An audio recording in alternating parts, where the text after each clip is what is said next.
folks, I pray to the stock gods and glory days are raining down upon us, because if you don't get excited when the market sells off, you shouldn't be investing in the first place. And just taking a look at the S&P 500 down almost 10%, the NASDAQ down almost 12%. Yes, everybody, my girlfriend, our chat group has been so lit with everybody trying to figure out what to buy. And just scrolling through my watch list this morning, guys, unfortunately, tech has been rebounding, and I'm really praying Facebook stays below 250 because I'm waiting for some capital to get transferred over the next couple days so I can load the boat. But it doesn't matter what you're trying to buy here, folks. Almost everything is in the red, except, of course, my favorite monthly paying dividend stock of all time. It never goes in the red. But aside from that, guys, I'm going to get right into some of the most recent stock news that you've probably been missing out on when we're talking about Nikola, Microsoft, and then I'm going to break down these stocks I have personally bought today. So in the clarity of my transparency, I'd appreciate it if you smash that like button, but let's just rock this.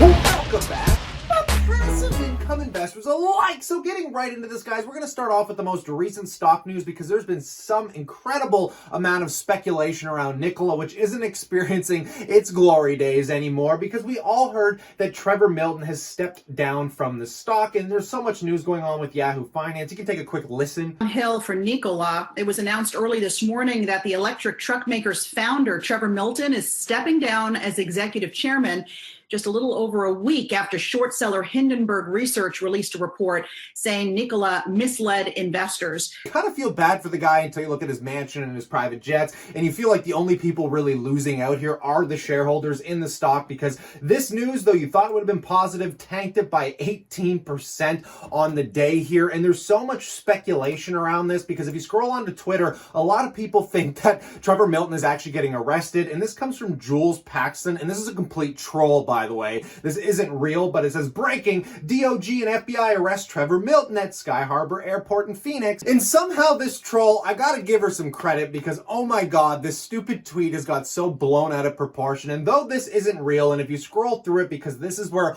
all the sources are actually getting their information from, she's been cracking a lot of jokes like, update, sources say Milton may be arrested and possibly had injected marijuana. I don't want to say that because YouTube's going to give me some flame here. But nonetheless, guys, the real news is that Trevor Milton left. Obviously, he couldn't keep up with the Hindenburg report.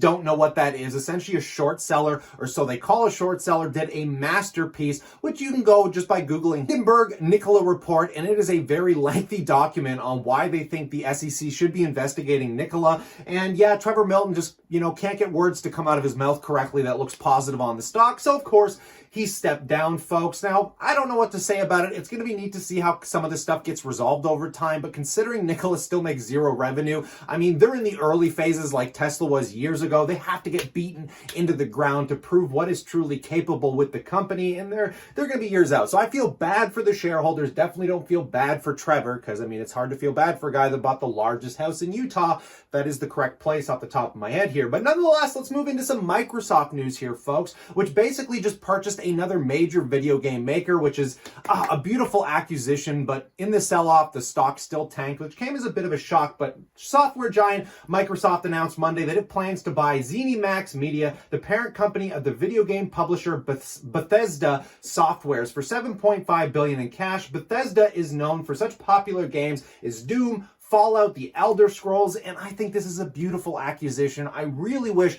Microsoft won the bid on, TikTok over Oracle, because those were the two major companies competing for it. Microsoft just has one hell of a hard time breaking into the social media realm. We know they tried this in the past when they were trying to compete with Twitch, and it was just a complete flop, as they hired the biggest Twitch streamer, which was Ninja at the time for video games, and he ended up just canceling the contract and falling back into Twitch. So, I mean, Microsoft is trying, but I honestly think just tackling the video game realm and starting to own the video game creators, which is something I've always been a little hesitant on. As I told you guys, I never really bought into something like an Activision Blizzard. I thought about it, but because games are so cyclical, they don't always do well. It's like movies with Disney. I would much rather own the platform people play the games on, which is the best selling video game platform of all time, being Xbox and PCs. It's one of the primary reasons I bought Microsoft, but I think this could be a good approach to start diversifying their portfolio in the game sector here, folks. Now, finally, just talking about the broader markets really quick,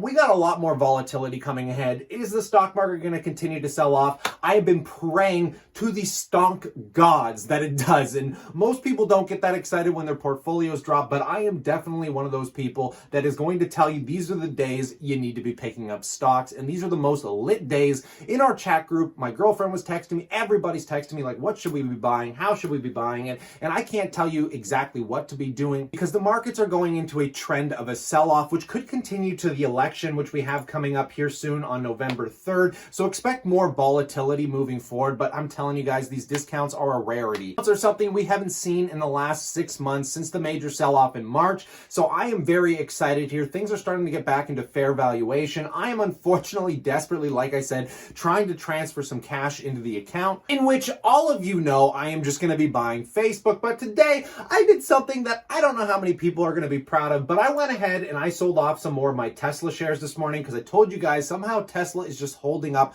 immaculately. Tesla's holding up immaculately. But nonetheless, guys, I don't trust Tesla here. I love holding it. I will always keep some of my shares long term, but many of you know it's one of the most impossible stocks to value right now because they also don't make enough revenue to back up any major claims. And I kept telling you guys, if it was going to continue to hold up in this market sell-off, I had to sell some of it just to start averaging in my favorite stocks of all time, being Pepsi, because I've been desperately analyzing Procter & Gamble. I mean, Pepsi's been on my list. There's so many stocks that I really want to buy, and they just won't drop because obviously Procter & Gamble are the companies that are making the toilet paper, and they are still these kind of pandemic plays that people just aren't making any major discounts on. But I was happy buying Pepsi here, however. So I went ahead, I sold 5 shares of Tesla off at around $443 a share, in which I picked Pepsi up right around that 130 mark, bringing my share price now up to about 9,328 at the average cost of 69 shares. Very happy with this position. I'm going to finalize it there because now it's equal to my Tesla position.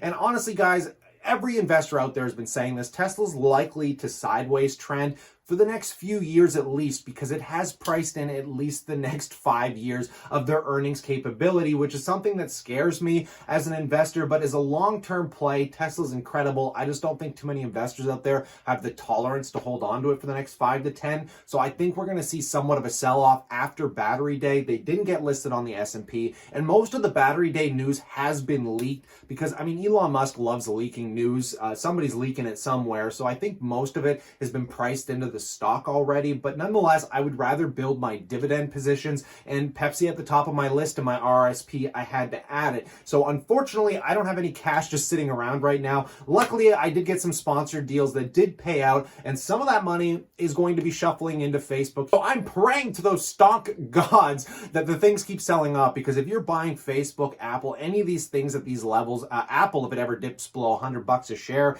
Facebook staying below 250, I mean, these are steals, guys. I just made a video yesterday, ironically, breaking down Facebook versus Apple and why I think Facebook has the capability of being one of the largest market cap companies, competing for one of the largest market caps in the world in the next 3 to 5 years. I highly recommend that you watch it, guys. Very educational. Put a lot of work into that if you want to see my bull thesis surrounding Facebook. But that is the one that I'm going to be loading the boat on here. And I also had some really good news because I'm going to be releasing a video tomorrow on Compass, Compass Pathways, which is the other psychedelic play that IPO'd on the NASDAQ. It's the first psychedelic company to list on a major exchange, which brought up all of these psychedelic companies. And luckily, Mindmed has been rallying on that news. And a lot of people have asked me about it, but I don't think the news is that relevant. It's nice to see that, there are people starting to pay attention to the sector. It gives a little bit of hope over the long term. But nonetheless, these are companies that make zero money. They're heavily reliant on what the FDA ends up approving. But I am still going to try and buy a little bit more Mindmed here as well. As many many of you know I want to scale that, is my lottery ticket play. That's another one on my buy list, is I'm finally in the green on it. I have this between two different accounts, and currently I'm up 10%. I've got roughly 2,596 shares in this account, and then I own, I think, another 1,000 shares